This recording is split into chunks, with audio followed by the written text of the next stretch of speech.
Good morning, good day, and good evening, conquistadors. My name is John Voth. We are reading Harry Potter every single day for an hour, every single weekday, and I have never read the books before, so please don't spoil anything in the chat, in the comments of the YouTube video, anywhere, because we're discovering this as we go along, if you're one of the freaks that has forgotten. Also, my good friend Lois from Universe.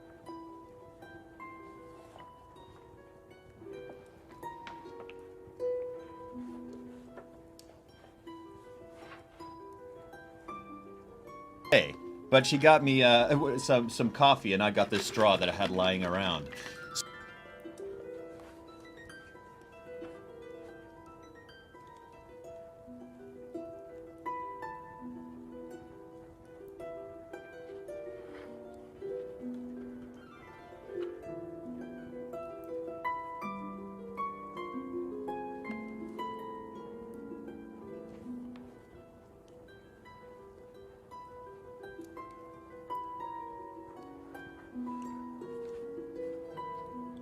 Oh, okay. Sorry about that. So sound goes out when we split screen, apparently. Well, can you say something now? Can you hear us? Hey. Yeah, you can probably. Okay, so how we know each other is we were both in university. I was in the acting program. I was in the stage management, behind the scenes side of things, right? And do you have actually any interesting memories from that time? I mean, there are very many. I don't know that you really want me to go into that. No. So yeah, we've been friends for a long time, and it's great having her here for the final bout here. Sorry about the sound not working on that screen. I don't know what that's all about. Okay, so last reading was pretty crazy. A lot of things happened. Sirius died, which is. I don't know. As I was reading it, I was so into the middle, into the tenseness of it, that I didn't. I was so confused when it happened too. I was kind of confused that I didn't. It wasn't like really an emotional moment, if that makes sense. It is, but it wasn't like, oh my gosh. It was more like, what? No. It's like one of those things, that it was pretty confusing. How was your reaction the very first time? Honestly, I don't remember. It's been like whatever year. Feel free to come in here so they can actually see you, because that split screen thing's not working. There she is. There's Lois. All in red. Yes, this red light is focused directly on me. Whatever year the book came out was the first time I read it. So that's what, 2005 maybe? Wow, yeah. So I don't remember what my initial reaction was, because that's 15 years ago. Do you still get sad when you read it? Or not? It depends on my mood when I'm reading. Like, sometimes I'm more melancholy than others. Right. Well, it'll be interesting to read I'm going to read the books again at some point, but it'll be interesting to go through this book now, knowing that his death is on the plate. It was kind of confusing for everyone the first time. I kind of missed it myself. Okay. Yeah. Okay, it's true. Daphne Queen writes, "It's perfect that you felt that way. That's how Harry was too." I guess that's a good thing, because that's what good writers do. Good storytellers make you feel what the main character's feeling. So, yeah. Okay, let's keep going, shall we? We finally get some explanations. Lois and I were talking before we started about how this book is just a bit more confusing and confounding than other books. That the central mystery, there's not as many clues, so you can't make as many accurate guesses as I have till now, right, Lois? You're so accurate, John. I don't know. Call me Detective John. I've deducted everything. I will not. You call me Detective John! I refuse! All right, friends. Let's keep going. I finished watching all the videos today and was shocked that they ended. Now I have to watch it here. Yes, you do, Anna Clara. The Vessel of Truth. That is my name, Matt. Yes, I am the Vessel of Truth. Why do you people do this to him? Oh, they love it. All right, chapter 37. The Lost Prophecy. Turn the music a little down here. And let me know if the music's good over there in the chat. And let's get going. Harry's feet hit solid ground. His knees buckled a little, and the Golden Wizard's head fell with a resounding clunk to the floor. He looked around and saw that he had arrived in Dumbledore's office. Everything seemed to have repaired itself during the headmaster's absence. The delicate silver instruments stood once more on the spindle-legged tables, puffing and whirring serenely. The portraits... You're welcome, Lois. She's the only one who could probably smell these. Drifting around the room. Well brought up, just like you. Yeah. The portraits of the headmasters and headmistresses were snoozing in their frames, heads lolling back in armchairs or against the edge of the picture. Harry looked through the window.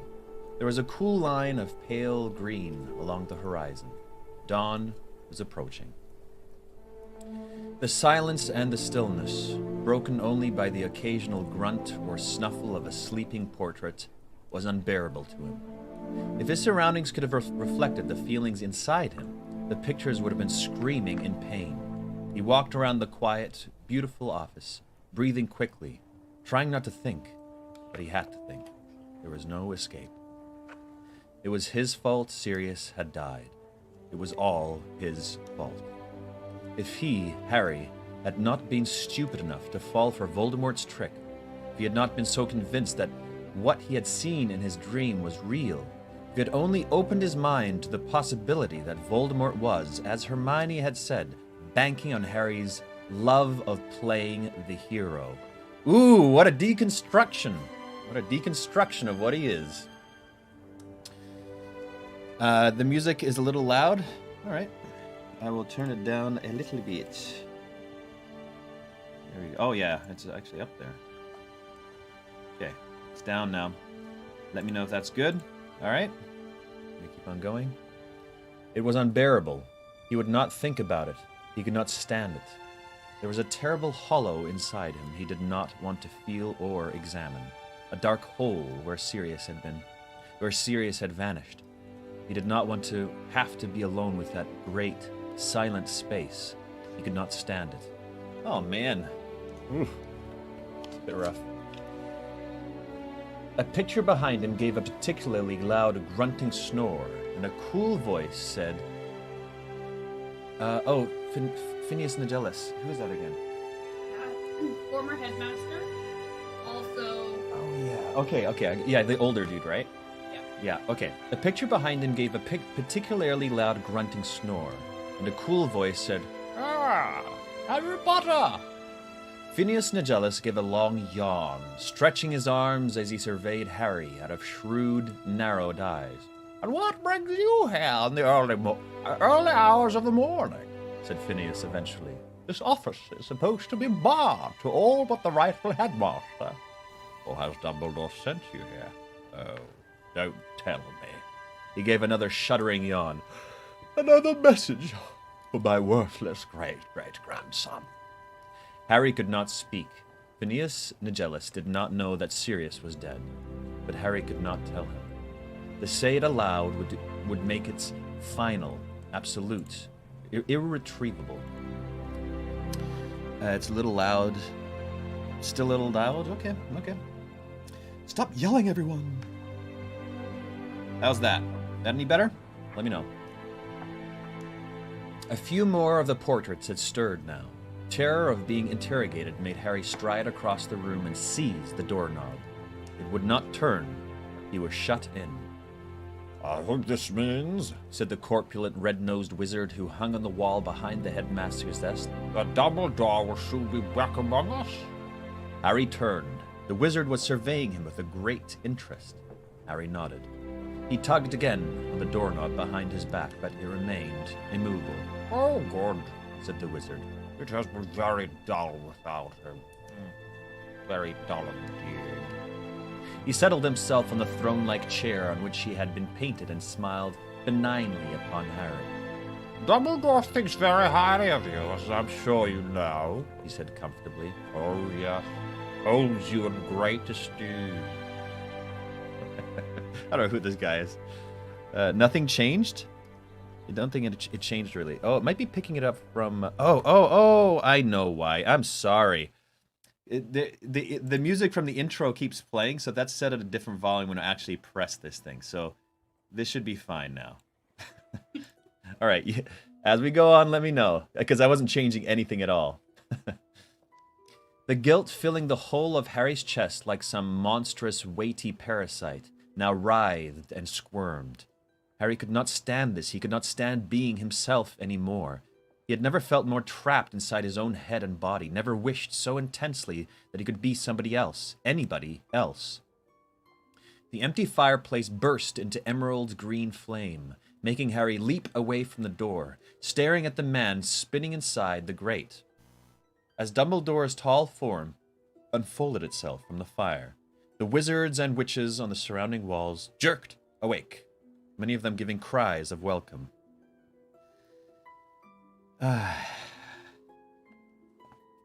Thank you, said Dumbledore softly.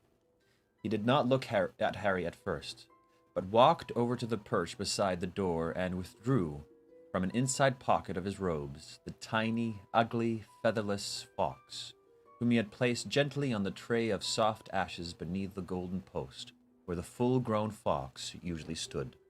Well, Harry, said Dumbledore, finally turning away from the baby bird. You will be pleased to hear that none of your fellow students are going to suffer lasting damage from the night's events. Harry tried to say, good, but no sound came out.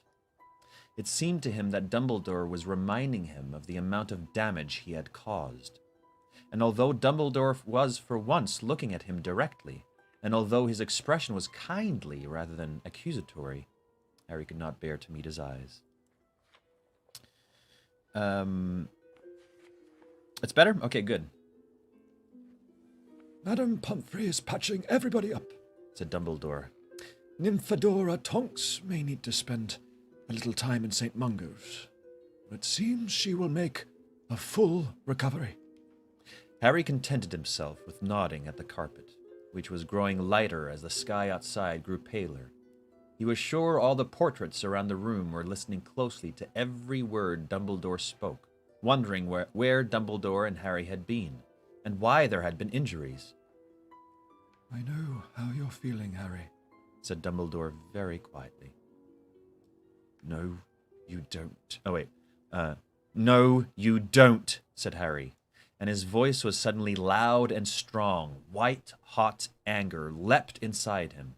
Dumbledore knew nothing about his feelings. You see, Dumbledore, said Phineas Nigellus slyly. never tried to understand the students. They hate it.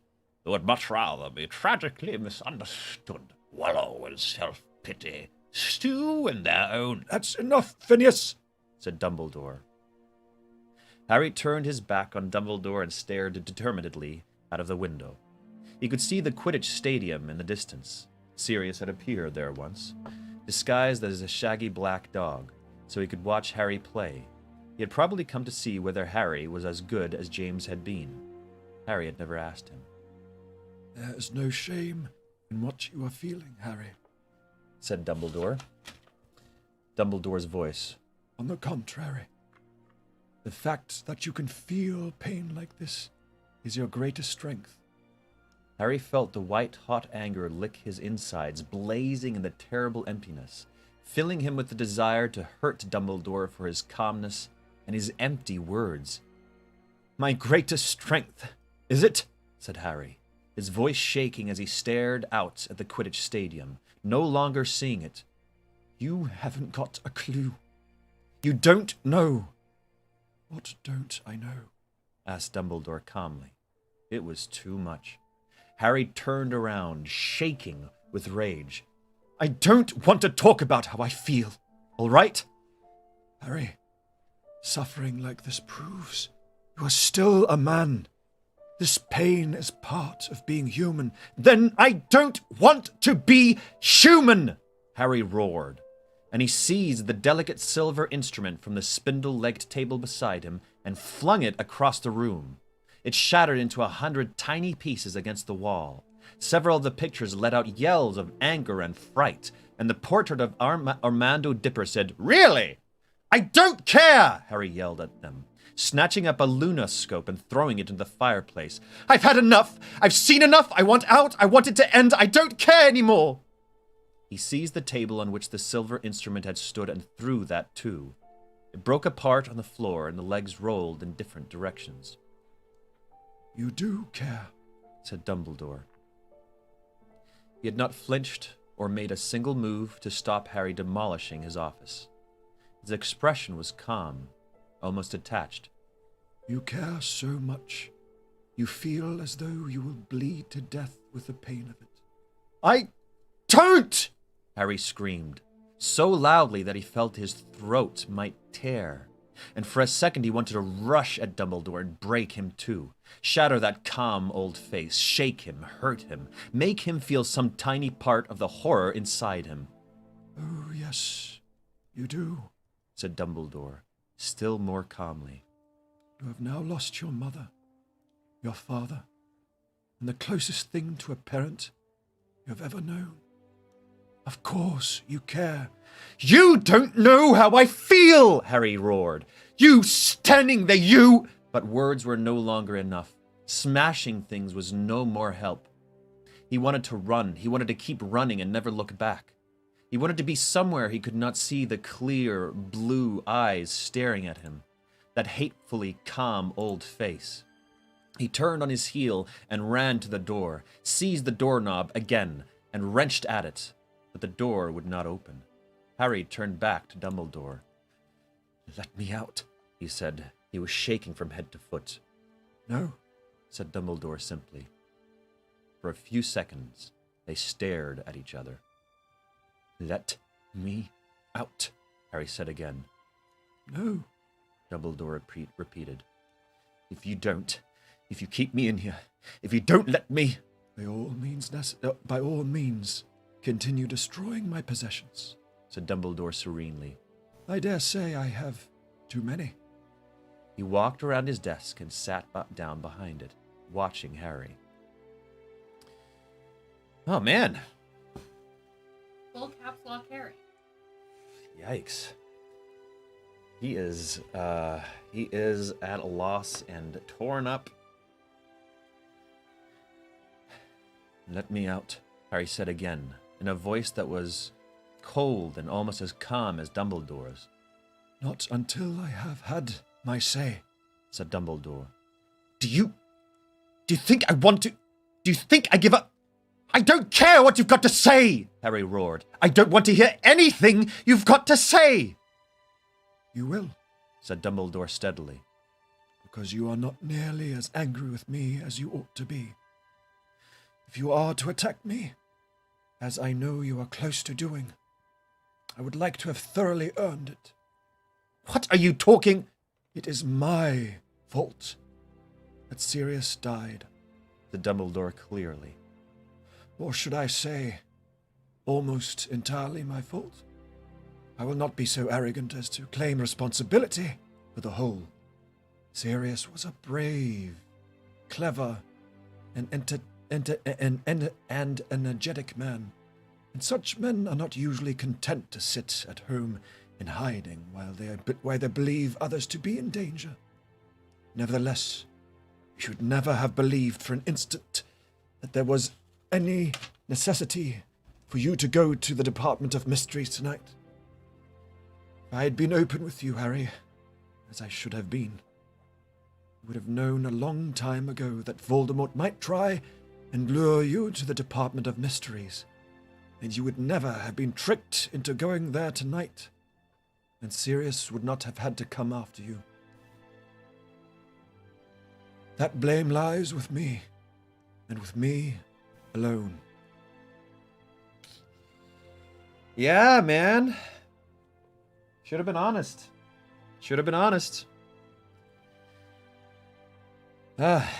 Harry was still standing with his hand on the doorknob, but was unaware of it. He was gazing at Dumbledore, hardly breathing, listening, yet barely understanding what he was hearing. Please sit down, said Dumbledore. It was not an order. It was a request. Harry hesitated, then walked slowly across the room, now littered with silver cogs and fragments of wood, and took the seat facing Dumbledore's desk. Am I to understand, said Phineas Nigellus slowly from Harry's left, that my great-great-grandson, the last of the Blacks, is dead? Yes, Phineas, said Dumbledore. I don't believe it.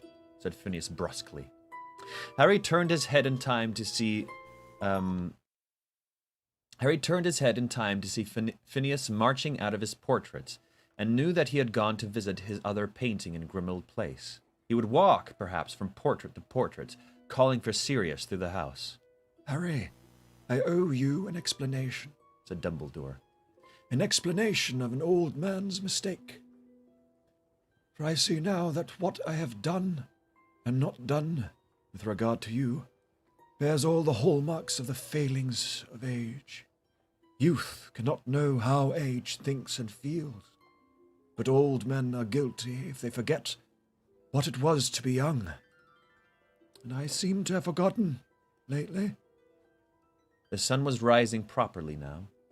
There was a rim of dazzling orange visible over the mountains, and the sky above it was colorless and bright. The light fell upon Dumbledore, upon the silver of his eyebrows and beard, upon the lines gouged deeply into his face.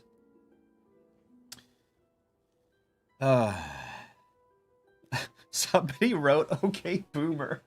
Okay, boomer. I mean, Dumbledore's going on about you Oh, never understanding That age, is so funny.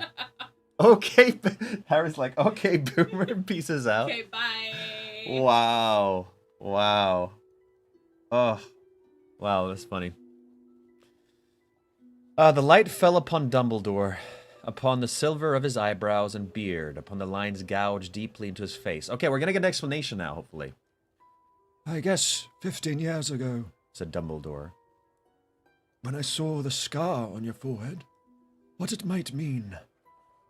I guessed that it might be the sign of a connection forged between you and Voldemort. You've told me this before, Professor, said Harry bluntly. He did not care about being rude. He did not care about anything very much anymore. Yes, Said Dumbledore apologetically. yes, but you see, it is necessary to start with your scar, for it became apparent shortly after you rejoined the magical world that I was correct, and that your scar was giving you warnings when Voldemort was close to you or else feeling powerful emotion.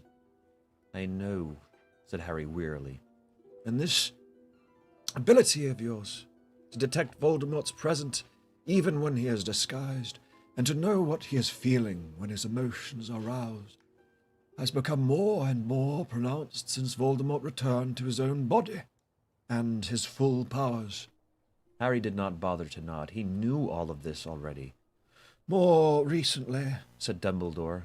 I became concerned that Voldemort might realize that this connection between you exists. Sure enough, there came a time when you entered so far into his mind and thoughts that he sensed your presence. I am speaking, of course, of the night when you witnessed the attack on Mr. Weasley. Yeah, Snape told me, Harry muttered. Professor Snape, Harry. Dumbledore corrected him quietly.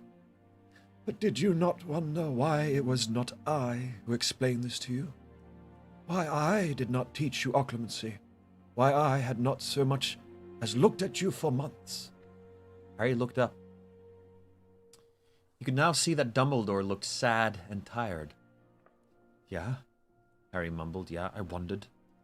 You see, Dumbledore continued. I believed it could not be long before Voldemort attempted to force his way into your mind, to manipulate and misdirect your thoughts, and I was not eager to give him more incentives to do so.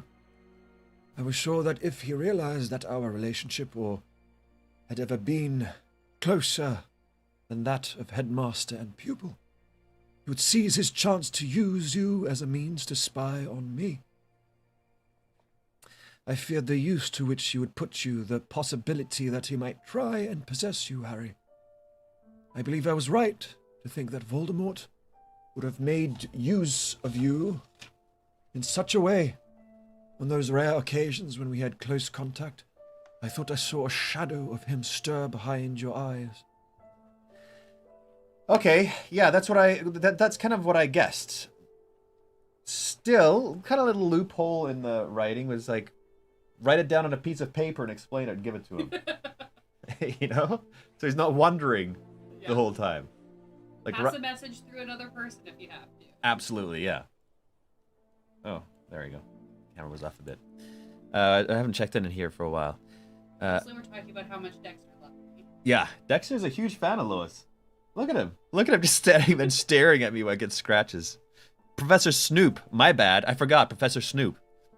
Dumbledore thinks stuff just the right amount. So creepy. Voldy behind his eyes. Yeesh. Yeah, that's right. He's right through. I've never been old, so I can't understand what it's like to be old, but old people were young once. That's very true, yeah. All right. Let's keep going. So, till now, nothing much has been explained except for why he didn't look at Harry, and that was kind of what I was suspecting. It's not really that surprising or revealing. Okay, let's keep going. Harry remembered the feeling that a dormant snake had risen in him, ready to strike. In those moments when he and Dumbledore had made eye contact. Oh yeah, right. Yeah, remember that. Voldemort's aim in possessing you, as he demonstrated tonight, would not have been my destruction. It would have been yours. He hoped, when he possessed you briefly a short while ago, that I would sacrifice you in the hope of killing him. So you see, I have been trying, in distancing myself from you, to protect you, Harry.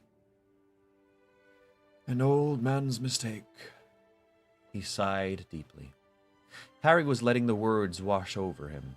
He would have been so interested to know all this a few months ago, but now it was meaningless compared to the gaping chasm inside him. That was the loss of Sirius. None of it mattered. Who's to... Sirius told me you felt Voldemort awake inside you the very night that you had the vision of Arthur Weasley's attack. I knew at once that my worst fears were correct. Voldemort had realized he could use you. In an attempt to arm you against Voldemort's assault on your mind, I arranged occlumency lessons with Professor Snape. He paused.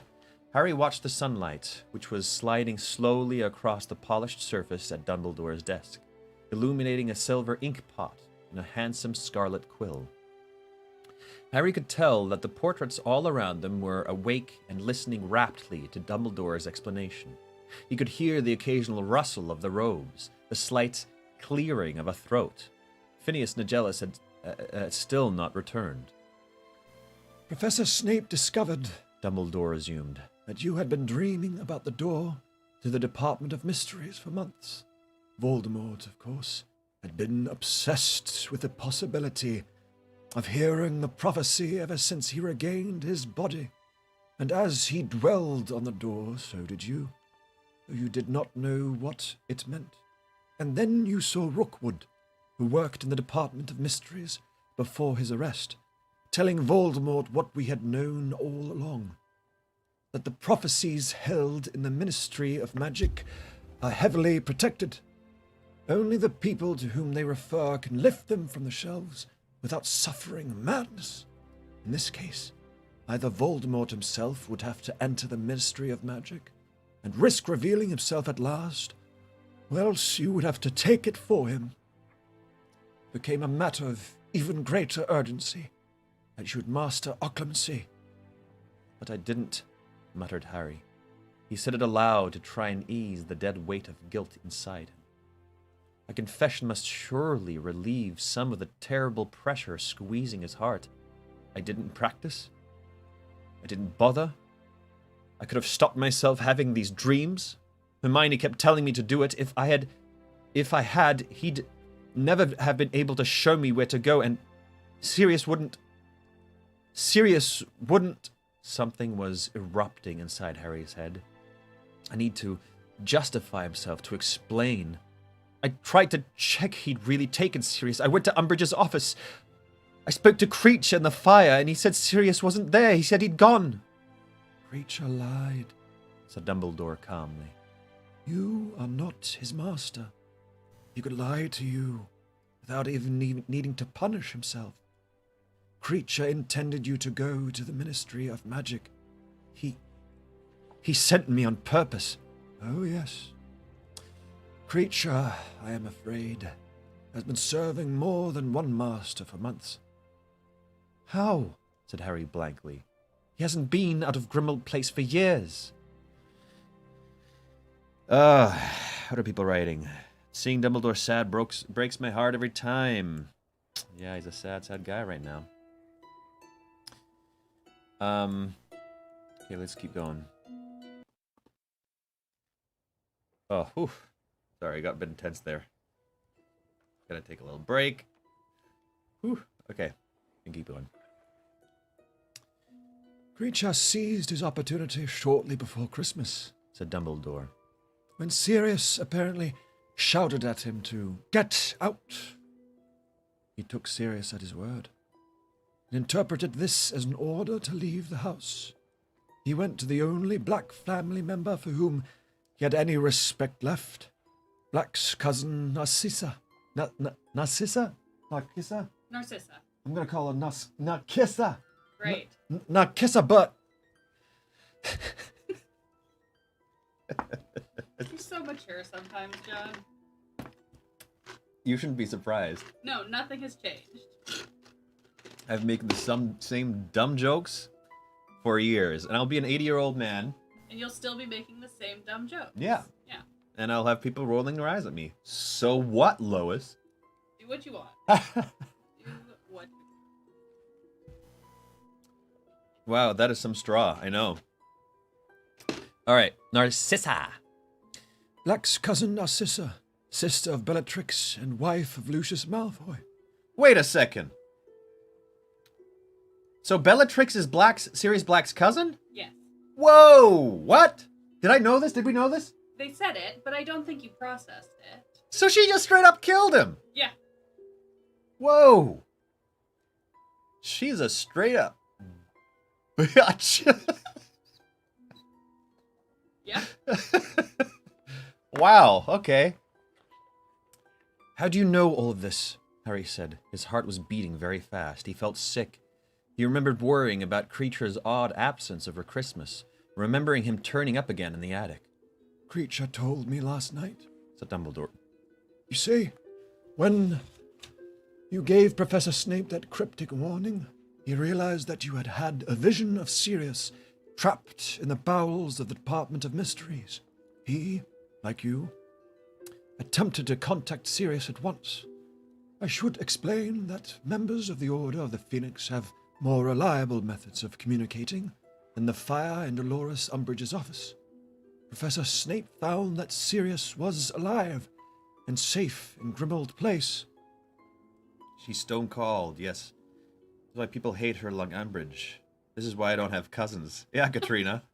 I'm always on the lookout. She murdered all of her cousins already? Is that yeah, true? yeah, because Katrina already murdered everybody. When, however, you did not return from your trip into the forest with Dolores Umbridge, Professor Snape grew worried that you still believed Sirius to be captive of Lord Voldemort's. He alerted certain Order members at once. Snape did the right thing. Dumbledore heaved a great sigh and continued. Alistair Moody, Nymphadora Tonks, Kingsley Shacklebolt, and Remus Lupin were at headquarters when he made contact. All agreed to go to your aid at once. Professor Snoop requested...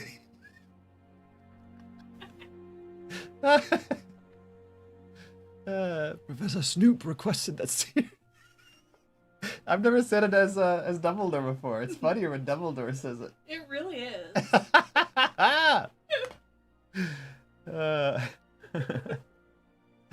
Professor Snoop requested that Sirius remain behind, as he needed somebody to remain at headquarters to tell me what had happened, for I was due there at any moment. In the meantime, he, Professor Snoop, intended to search the forest for you. But Sirius did not wish to remain behind while the others went to search for you. He delegated to Kreacher the task of telling me what had happened. And so it was that when I arrived in Grimmauld Place, shortly after they had all left for the ministry, it was the elf who told me, laughing fit to burst, where Sirius had gone. He was laughing, said Harry in a hollow voice. Oh, yes, Said Dumbledore. you see, Creature was not able to betray us totally.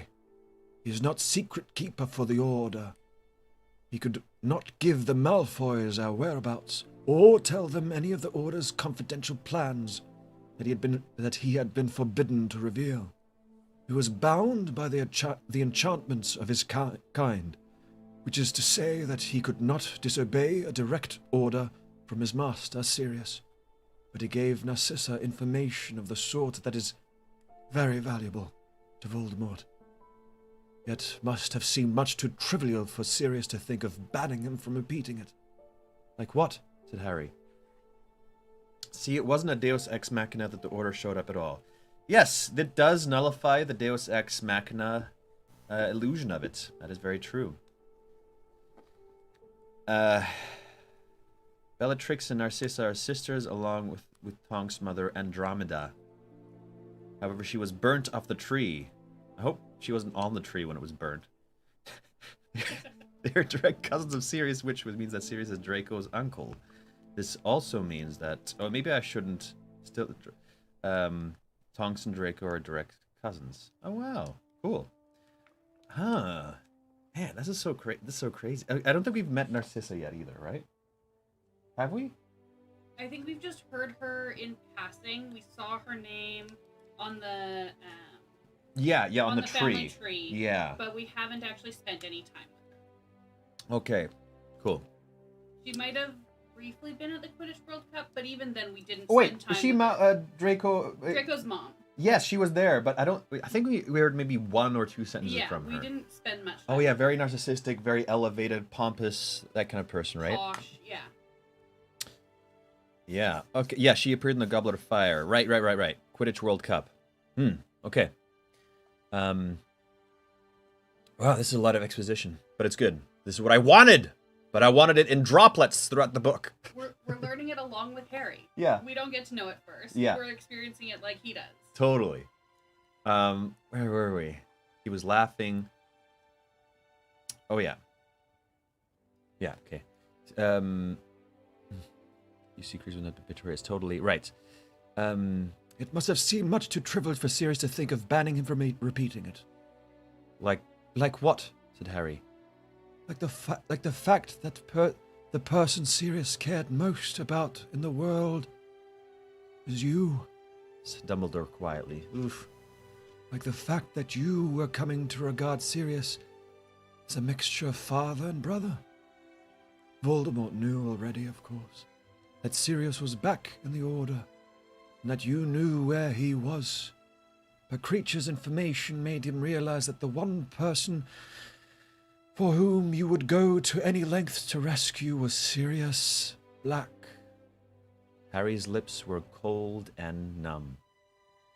So, when I asked Creature if Sirius was there last night, The Malfoys, undoubtedly on Voldemort's instructions, had told him he must find a way of keeping Sirius out of the way once you had seen the vision of Sirius being tortured. Then, if you decided to check whether Sirius was at home or not, Creature would be able to pretend he was not. Creature injured Buckbeak the Hippogriff yesterday, and at the moment when you made your appearance in the fire, Sirius was upstairs tending to him. there seemed to be very little air in Harry's lungs. Oh my goodness. Oh my goodness. No. That's tragic. Ugh, that is so crappy. There seemed to be very little air in Harry's lungs. His breathing was quick and shallow. And Creature told you all this? And laughed? He croaked. He did not wish to tell me, Said Dumbledore. but I am sufficiently accomplished legilimens myself to know when I am being lied to, and I persuaded him to tell me the full story before I left for the Department of Mysteries. And, whispered Harry, his hands curled in cold fists on his knees. And Hermione kept telling us to be nice to him. She was quite right, Harry, Said Dumbledore. I warned Sirius when we adopted 12 Grimmauld Place as our headquarters. That creature must be treated with kindness and respect. I also told him that creature could be dangerous to us. I do not think Sirius took me very seriously, or that he ever saw creature as a being with feelings as acute as a human's. Don't you talk about Sirius like... Harry's breath was constricted. He could not get the words out properly, but the rage that had subsided briefly flared in him again. He would not let Dumbledore criticize Sirius. Creature's a lying, foul... He deserved... Creature is what he has been made by wizards, Harry, said Dumbledore. Yes, he is to be pitied. His existence has been as miserable as your friend Dobby's. He was forced to do Sirius's bidding because Sirius was the last of the family to which he was enslaved, but he felt no true loyalty to him. And whatever Creature's faults, it must be admitted that Sirius did nothing to make Creature's lot easier. Don't talk about Sirius like that! Harry yelled. He was on his feet again, furious, ready to fly at Dumbledore, who had plainly not understood Sirius at all. How brave he was, how much he had suffered. What about Snape? Harry spat. You're not talking about him, are you? When I told him Voldemort had Sirius, he just sneered at me as usual. Harry, you know Professor Snape had no choice but to pretend not to take you seriously in front of Dolores Umbridge, said Dumbledore steadily. But as I have explained, he informed the Order as soon as possible about what you had said. It was he who deduced where you had gone when you did not return from the forest. It was he, too, who gave Professor Umbridge fake Veritaserum when she was attempting to force you to tell her Sirius's whereabouts. Man, a little break here for a second. They need some what would HD bracelets. What would Harry do? What would Hogwarts do? Hermione. Very, very clever. We're all discussing that Hermione has been right this whole time, and maybe they should listen to her for once. Of it being nice to Yeah. Yeah, that's very true. She's always right. She can be a pain in the ass sometimes, but she's always right. Yeah. It's not what she says, it's how she says it. I relate so hard. I relate so hard. That's really funny. I feel seen. Okay, right. Harry disregarded this. He felt a savage pleasure in blaming Snape. It seemed to be easing his own sense of dreadful guilt, and he wanted to hear Dumbledore agree with him. Snape goaded Sirius about staying in the house. He made out Sirius was a coward. Sirius was much too old and clever to have allowed such feeble taunts to hurt him, said Dumbledore. Snape stopped giving me occlumency lessons, Harry snarked. He threw me out of the office. I'm aware of it, said Dumbledore heavily. I have already said that it was a mistake for me not to teach you myself, though I was sure at the time that nothing could have been more dangerous than to open your mind even further to Voldemort, while in my presence, Snape made it worse. My scar always hurt worse after lessons with him. Harry remembered Ron's thoughts on the subject and plunged on. How do you know he wasn't trying to soften me up for Voldemort? Make it easier for him to get inside my... I trust Severus Snape, said Dumbledore simply. But I forgot. Another old man's mistake. That some wounds run too deep for the healing. I thought Professor Snape could overcome his feelings about your father. I was wrong. But that's okay, is it? Yelled Harry, ignoring the scandalized faces and disapproving mutterings of the portraits on the wall. It's okay for Snape to hate my dad, but it's not okay for Sirius to hate Creature? Sirius did not hate Creature, said Dumbledore. He regarded him as a servant unworthy of much interest or notice. Indifference and neglect often do much more damage than outright dislike. The fountains we destroyed tonight told a lie. We wizards have mistreated and abused our fellows for too long, and we are now reaping our reward. So Sirius deserved what he got, did he? Harry yelled. I did not say that, nor will you ever hear me say it, Dumbledore replied quietly. Sirius was not a cruel man. He was kind to house elves in general. He had no love for Creature, because Creature was a living reminder of the home Sirius had hated. Yeah, he did hate it, said Harry, his voice cracking, turning his back on Dumbledore and walking away. The sun was bright inside the room now, and the eyes of all the portraits followed him as he walked, without realizing what he was doing, without seeing the offs at all. You made him stay shut up in that house, and he hated it. That's why he wanted to get out last night. I was trying to keep Sirius alive, said Dumbledore quietly. People don't like being locked up, Harry said furiously, rounding on him. You did it to me all last summer. Dumbledore closed his eyes and buried his face in his long-fingered hands. Oof, I feel so bad.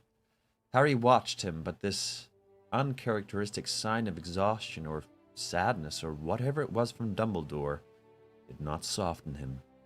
On the contrary, he felt even angrier that Dumbledore was showing signs of weakness. He had no business being weak when Harry wanted to rage and storm at him. Dumbledore lowered his hands and surveyed Harry through his half-moon glasses. It is time, he said, for me to tell you what I should have told you 5 years ago, Harry. Please, sit down. I am going to tell you everything. I ask only for a little patience. You will have your chance to rage at me, to do whatever you like when I've finished. I will not stop you. Harry glared at him for a moment, and flung himself back into the chair opposite Dumbledore and waited. Here we go! Bring on the exposition. As if there wasn't enough already. Here we go. Okay, now we're going to find out. Poor Brian. He really needs a hug right now. Brian being Dumbledore's middle name. Oh, yeah. Brian. Forgot all about that. If COVID has taught us anything, is that people don't like being locked up. Yeah, quarantine is the worst. Now even more exposition. Seatbelts, everyone. Here we go. Chapter 1, page 1. Hermione said no, so they didn't at the end something. Okay, let's go on to. We only got 10 minutes. Who knows if Dumbledore will get it all out in 10 minutes? Seems unlikely. It really does. It really does. Okay, here we go, ladies and gentlemen. Strap yourself in for the slowest ride of your life. Yeah. And then, your parents died. Okay.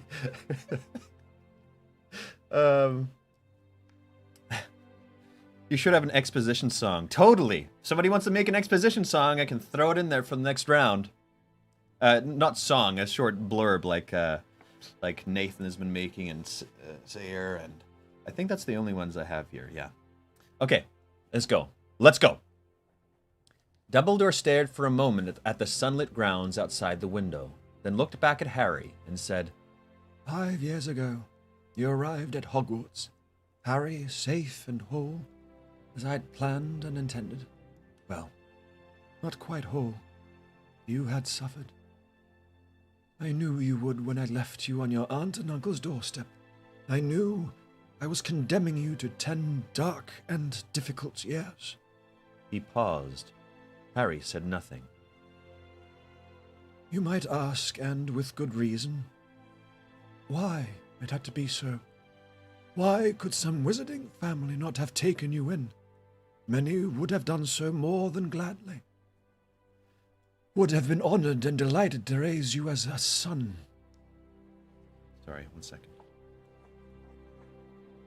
Okay. My answer is that my priority was to keep you alive. You were in more danger than perhaps anyone but I.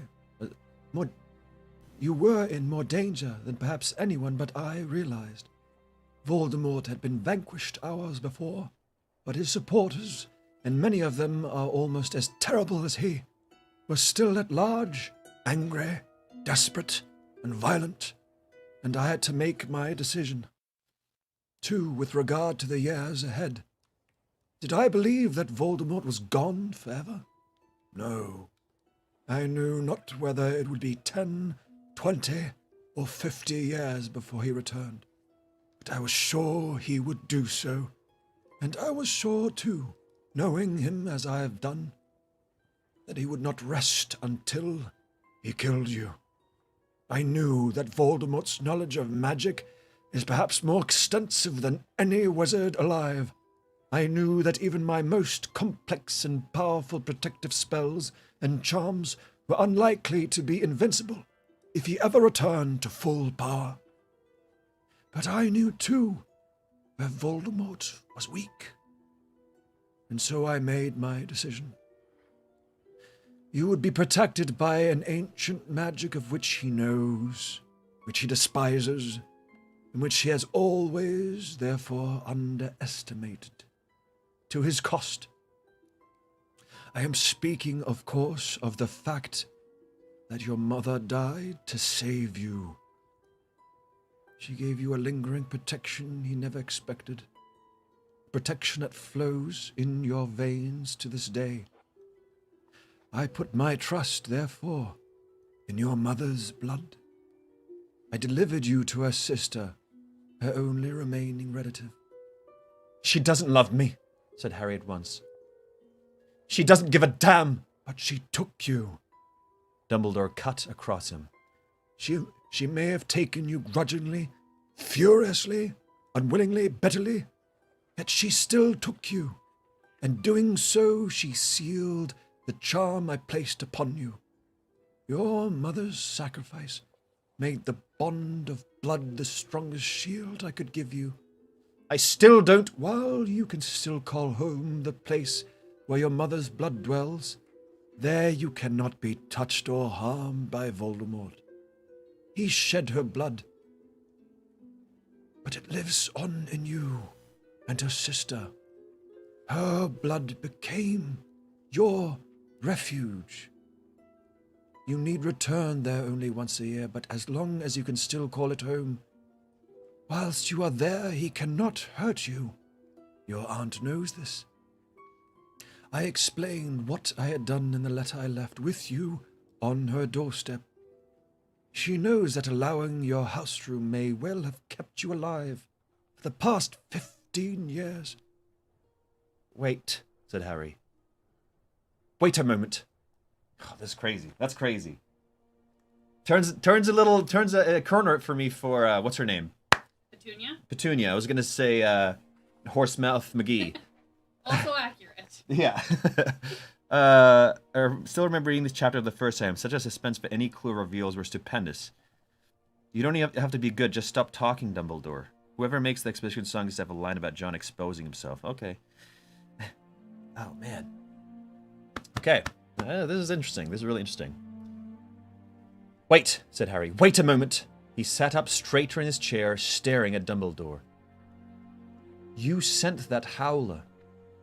You told her to remember. It was your voice. I thought, said Dumbledore, inclining his head slightly, she might need reminding of the pact she had sealed by taking you. I suspected the Dementor attack might have awoken her to the dangers of having you as a surrogate son. It did, said Harry quietly. Well, my uncle more than her. He wanted to chuck me out. But after the howler came, she She said I had to stay. He stared at the floor for a moment, and said, "What's this got to do with—" He could not say Sirius's name. 5 years ago, then, continued Dumbledore, as though he had not paused in his story. you arrived at Hogwarts, neither as happy nor as well nourished as I would have liked, perhaps, yet alive and healthy. You were not a pampered little prince, but as normal a boy as I could have hoped under the circumstances. Thus far, my plan was working well. And then, well, you will remember the events of your first year at Hogwarts quite as clearly as I do. You rose magnificently to the challenge that faced you, and sooner, much sooner than I had anticipated, you found yourself face to face with Voldemort. You survived again. You did more. You delayed his return to full power and strength. You fought a man's fight. I was prouder of you than I can say. Yet there was a flaw in this wonderful plan of mine, said Dumbledore. An obvious flaw that I knew even then might be the undoing of it all. And yet, knowing how important it was that my plan should succeed, I told myself that I would not permit this flaw to ruin it. I alone could prevent this, so I alone must be strong. And here was my first test. As you lay in the hospital wing, weak from your struggle with Voldemort. I don't understand what you're saying, said Harry. Don't you remember asking me, as you lay in the hospital wing, why Voldemort had to try to kill you when you were a baby? Harry nodded. Ought I to have told you then? Harry stared into the blue eyes and said nothing, but his heart was racing again. Oh, man. I don't know what they're going to say, but she's planned this from book 1? Come on. You do not see the flaw in the plan yet? No, perhaps not. Well, as you know, I decided not to answer you. 11, I told myself, was much too young to know. I had never intended to tell you when you were 11. The knowledge would be too much at such a young age. I should have recognized the danger signs then. I should have asked myself why I did not feel more disturbed that you had already asked me the question to which I knew one day I must give a terrible answer. I should have recognized that I was too happy to think that I did not have to do it on that particular day. You were young. You were too young. Much too young. And so we entered your second year at Hogwarts, and once again you met challenges even grown wizards have never faced. Once again you acquitted yourself beyond my wildest dreams. You did not ask me again, however, why Voldemort had left that mark on you. We discussed your scar. Oh, yes. We came very, very close to the subject. Why did I not tell you everything? Well, it seemed to me that 12 was, after all, hardly better than 11 to receive such information. I allowed you to leave my presence blood-stained, exhausted but exhilarated. And if I felt a twinge of unease that I thought perhaps to have told you, then it was swiftly silenced. You were still so young, you see, and I could not find it in myself to spoil that night of triumph. Do you see, Harry? Do you see the flaw in my brilliant plan now? I had fallen into the trap I had foreseen, that I had told myself I could avoid, that I must avoid. I cared about you too much, said Dumbledore simply. I cared more for your happiness than your knowing the truth. more for your peace of mind than my plan, more for your life than the lives that might be lost if the plan failed. In other words, I acted exactly as Voldemort expect we fools who love to act. Is there a defense? I defy anyone who has watched you as I have, and I have watched you more closely than you can have imagined, not to want to save you more pain than you had already suffered. What did I care if numbers of nameless and faceless people and creatures were slaughtered in the vague future, if in the here and now you were alive and well and happy? I never dreamed that I would have such a person on my hands. Oh. Oh my gosh. Dumbledore. That's like super sweet, but also like an old man's regret, right? Yeah. And somebody who has the difficulty of choosing between love and painting somebody else. Oh, that's so difficult. But I'm going to keep on reading before I ask questions about things I don't understand. I'm going to keep on reading. Oh, I don't like to ask that, John, but please, can you finish the chapter today? How much? Oh gosh, it's so much, I think. It is a lot. Lois,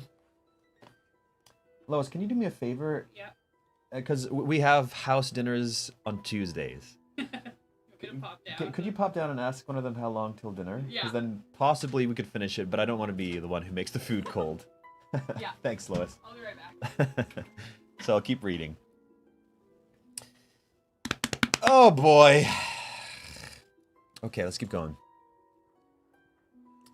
We entered your third year. I watched from afar as you struggled to repel. I think I just heard Lois fall. I'm going to go and check. Gosh. Lois? You okay?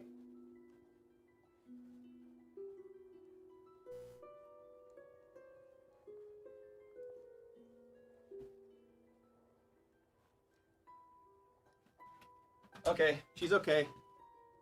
She's okay. She just slipped, but she caught herself. Jeez. That was scary and exciting and all the above.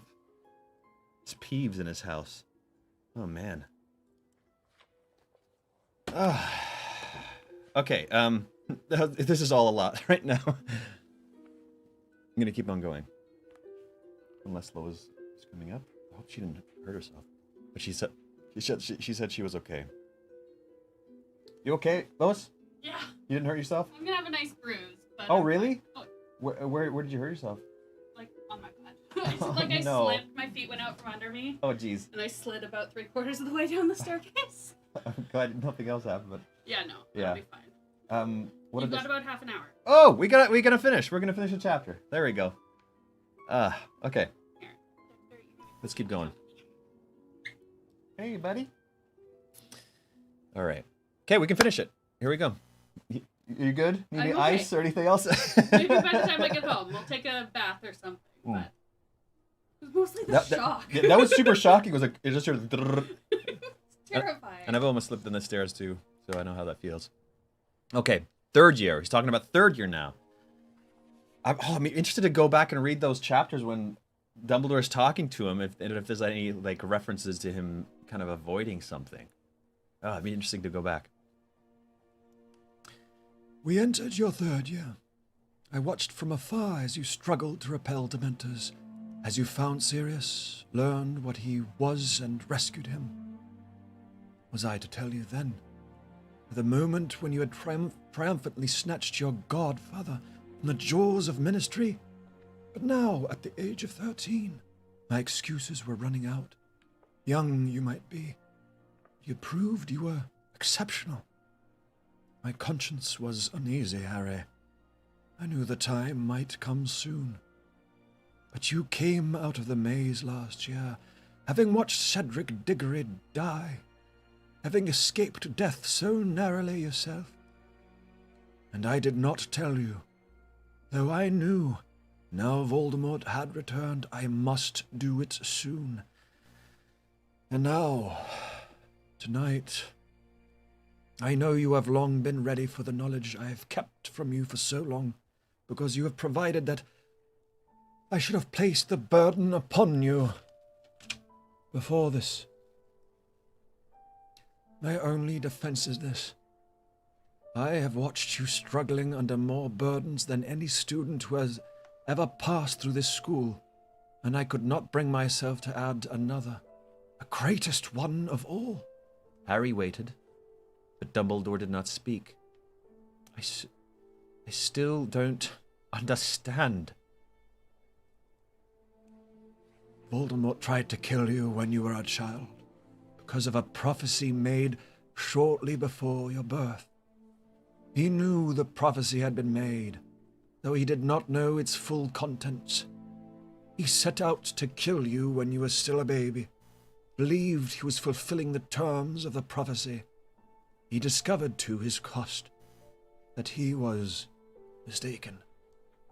When the curse intended to kill you backfired. And so, since his return to his body, and particularly since your extraordinary escape from him last year, he has been determined to hear that prophecy in its entirety. This is the weapon he has been seeking so assiduously since his return, the knowledge of how to destroy you. Okay, 1 second. I gotta read that shortly for myself. Should I kill when you were a child because of the prophecy made shortly before your birth? Okay. He knew it was been made, though he didn't know its full contents. He said, I'd kill you when you're still a baby, believing he was fulfilling the terms of the prophecy. He discovered just that it was mistaken, that curse intended to kill you backfired.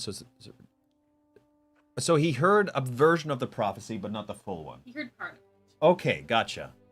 And so he was like, I gotta know what the full thing's saying, because it's from, who did he hear it from, though? Okay, I'll figure that out. Yeah, I'll keep reading this. Yeah. The sun had risen fully now. Dumbledore's office was bathed in it. The glass case in which the sword of Godric Gryffindor resided gleamed white and opaque. The fragments of the instruments Harry had thrown to the floor glistened like raindrops, and behind him the baby fox made soft chirping noises in his nest of ashes. Prophecy smashed, Harry said blankly. I was pulling Neville up those benches in the room where the archway was, and I ripped his robes, and it fell.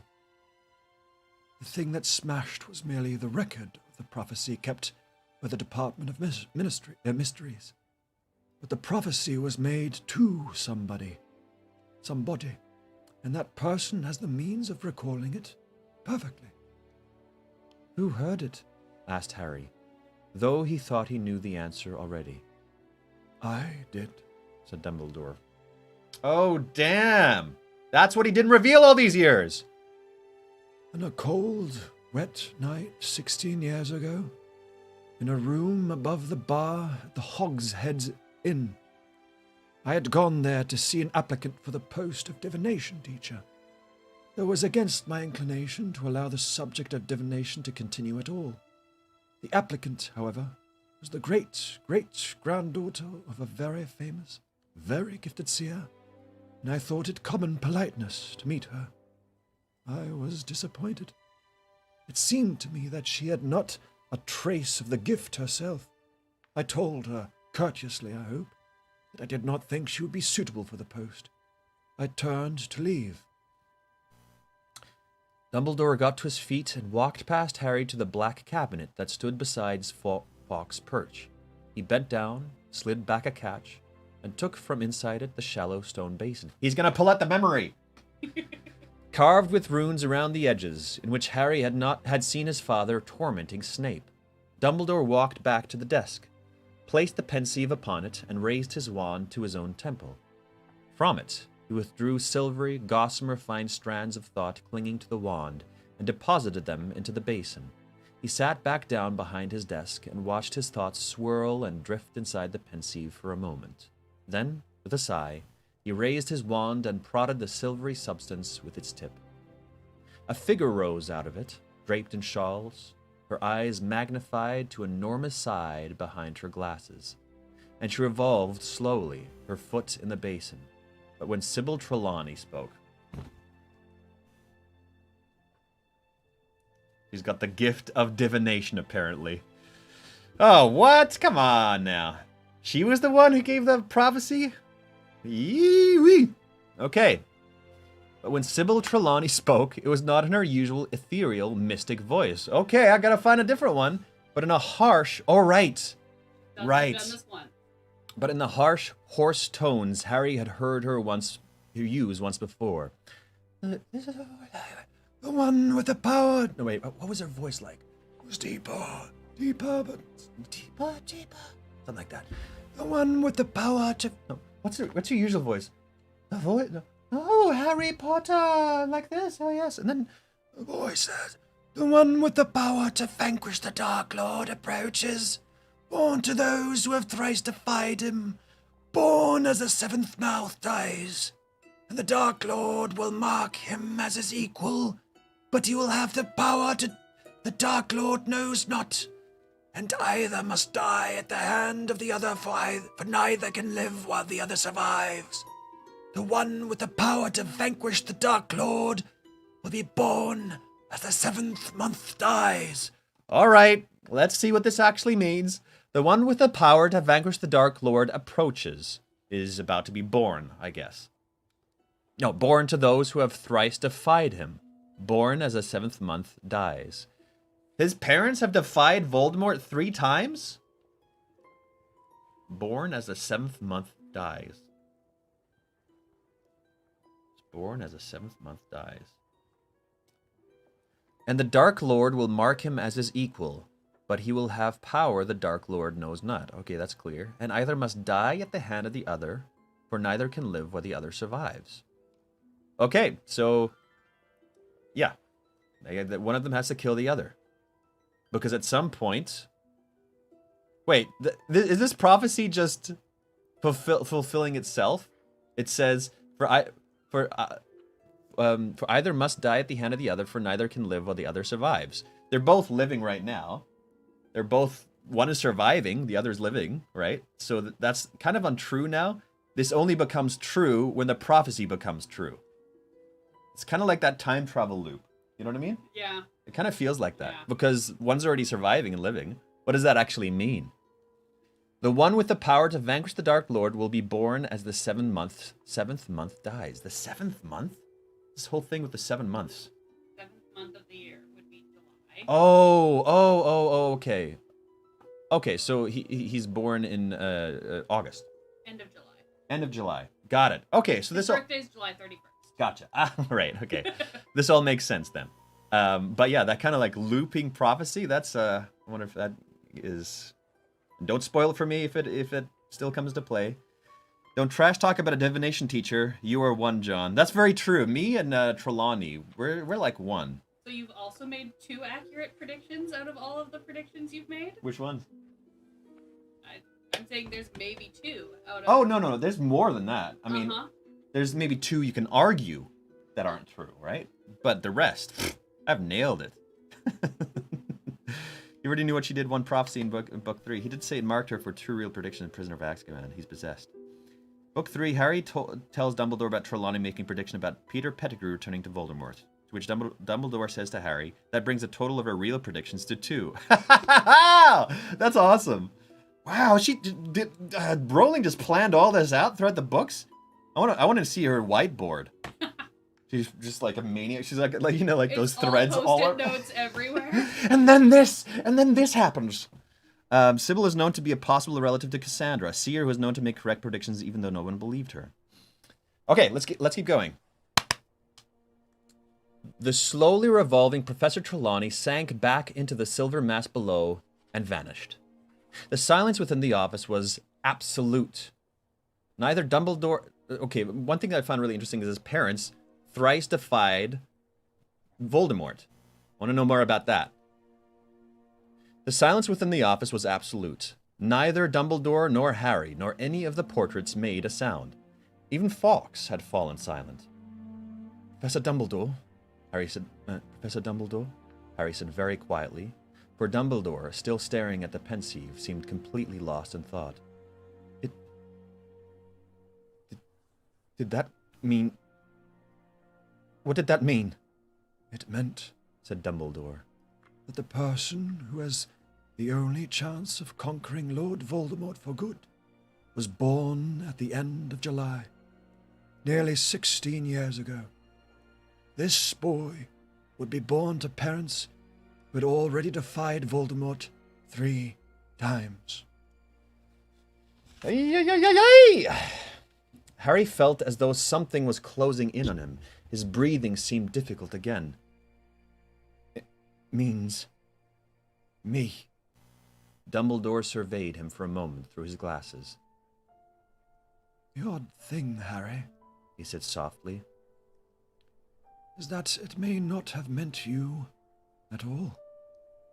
Sybil's prophecy could have applied to 2 wizard boys, both born at the end of July that year, both of whom had parents in the Order of the Phoenix, both sets of parents having narrowly escaped Voldemort 3 times. One, of course, was you. The other was Neville Longbottom. Come on! What? No! Meets the criteria so far.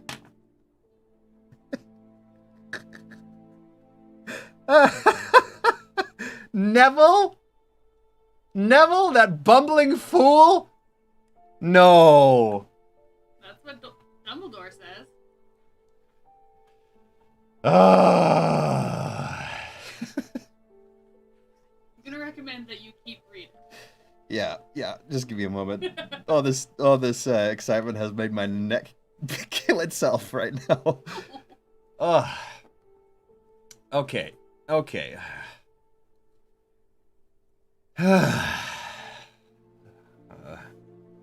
Neville is awesome. I know. I'm not. It's just so unlikely. Don't tell me you read this and weren't surprised. Why did you laugh at that? Neville was awesome. Of course I laughed at it. It's so surprising.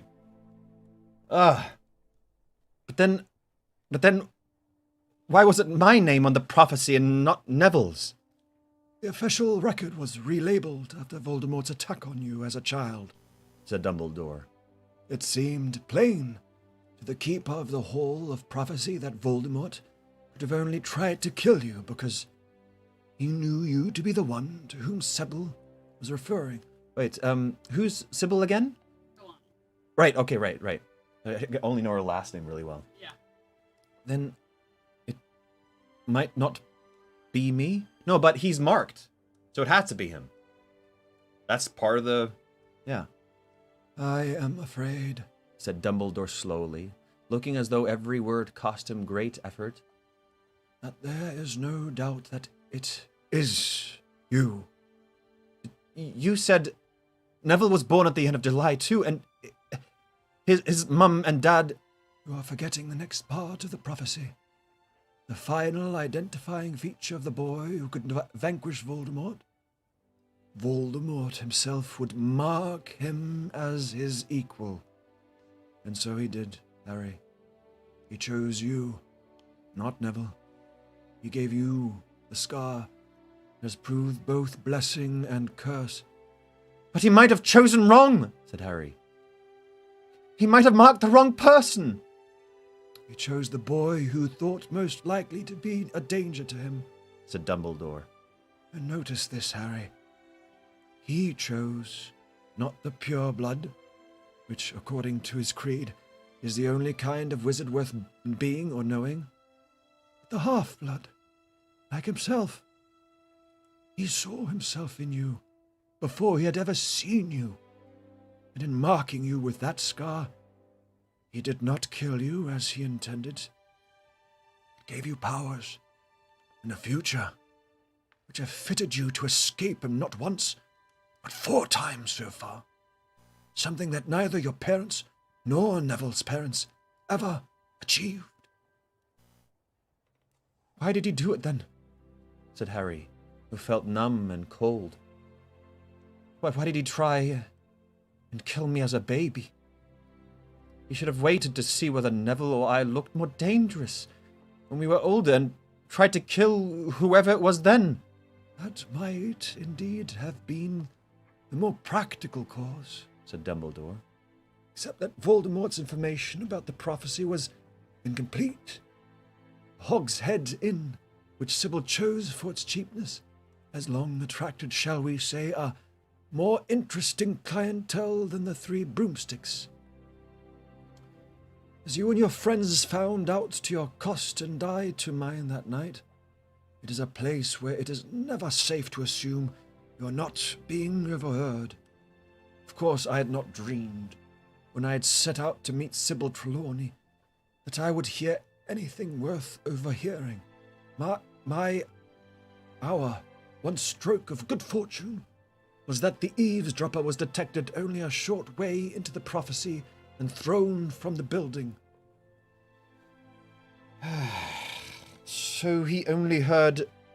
He heard only the beginning, the part foretelling the birth of a boy in July to parents who had thrice defied Voldemort.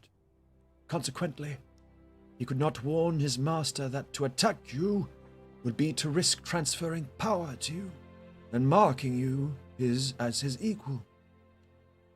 So Voldemort never knew that there might be danger in attacking you, that it might be wise to wait to learn more. He did not know you would have power the Dark Lord knows not. But I don't, said Harry in a strangled voice. I haven't any powers he hasn't got. I couldn't fight the way he did tonight. I can't possess people or kill them. There is a room in the Department of Mysteries, interrupted Dumbledore, that is kept locked at all times. It contains a force that is at once more wonderful and more terrible than death, than human intelligence, and the forces of nature.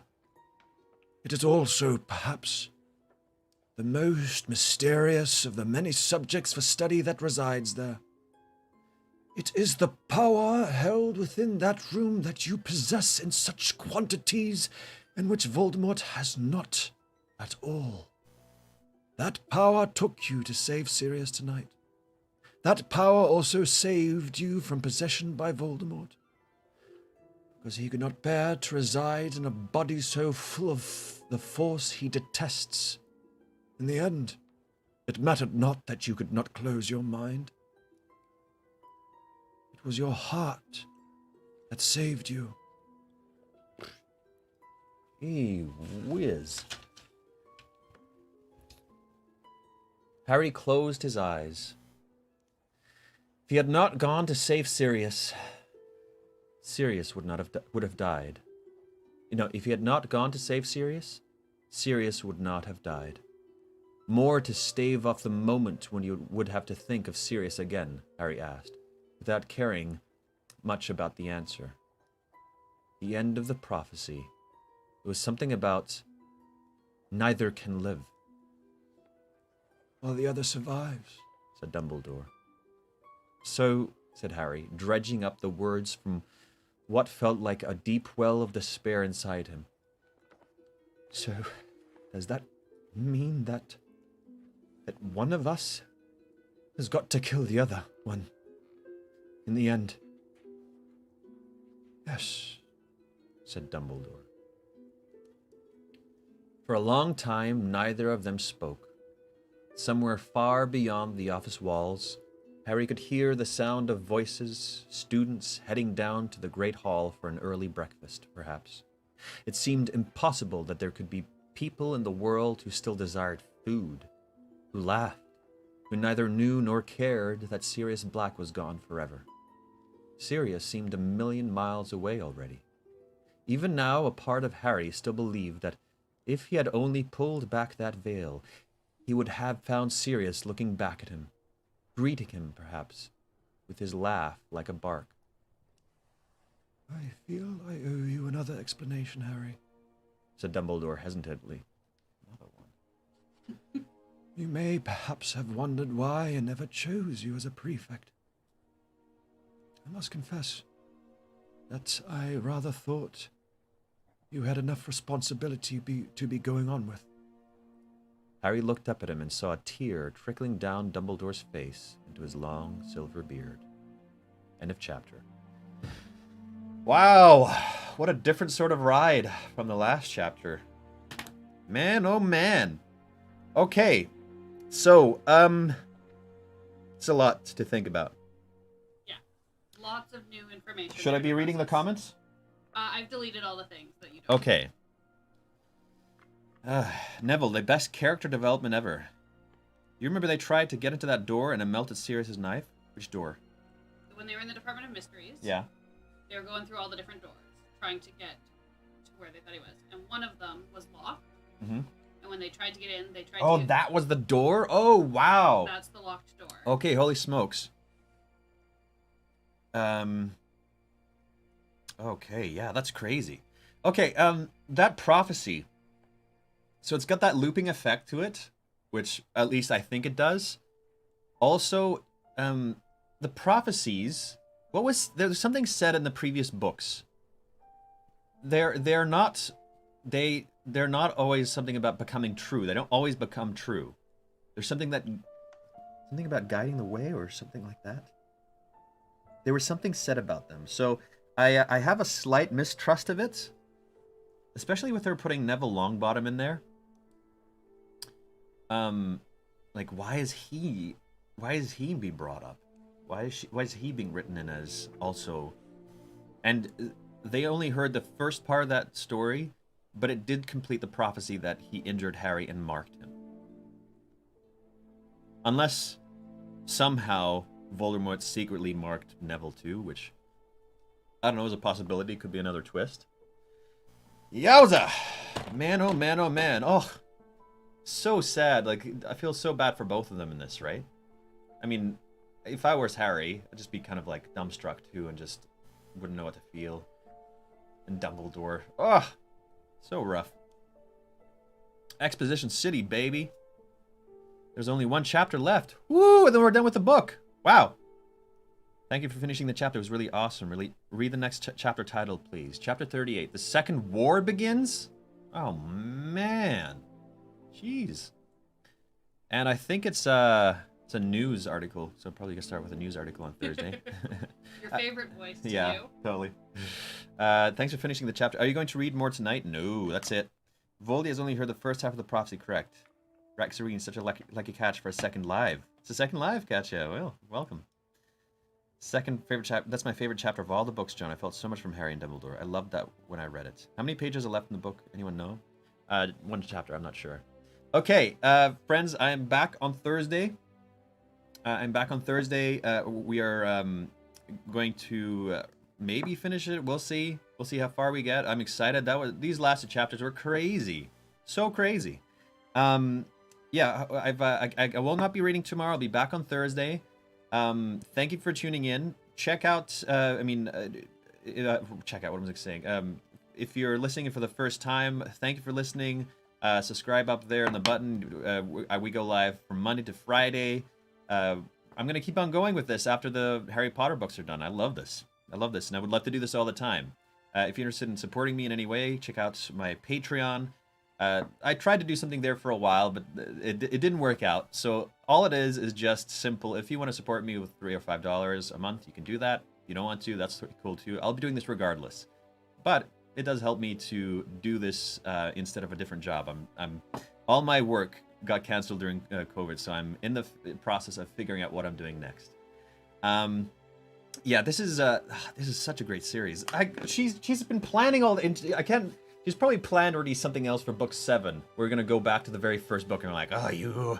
Yeah, the world building and planning in this is very good. It's crazy. Like, for any complaints I have, the world building is so tight. Yeah. Like, it's nuts. And that's what I love most is lore and world building. If I'm playing video games, if I'm reading books, if I'm watching TV shows or movies, I'm like, if the lore is good, if that's thought through, if somebody actually thought about every small detail behind something happening with characters, love it. Super into it. Okay, everybody. Much love to you. I will see you on Thursday. This is great. This is really good. Hope you have a wonderful afternoon. Thanks for Lois for coming in and injuring her butt. I'm sure I'm fine. Goodbye from us. See you on Thursday.